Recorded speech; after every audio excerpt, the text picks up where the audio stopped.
Importanteng malalaman natin kung safe bang mag-add ng ating mga bank account kapag nag-set up tayo ng payout account sa Facebook.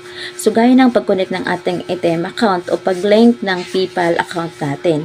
So, adding payout account on Facebook is generally safe as long as pina-follow mo yung security practices ni Facebook.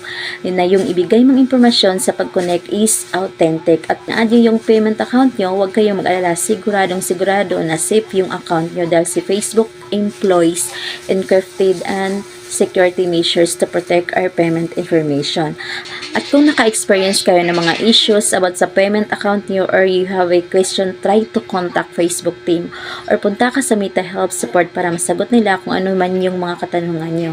So yan lang guys, sana may natutunan kayo sa video na to at kung nagustuhan niyo to, huwag niyong kalimutang mag-share at para updated kayo sa susunod ko pang mga videos. Paki-follow na rin and thank you for watching.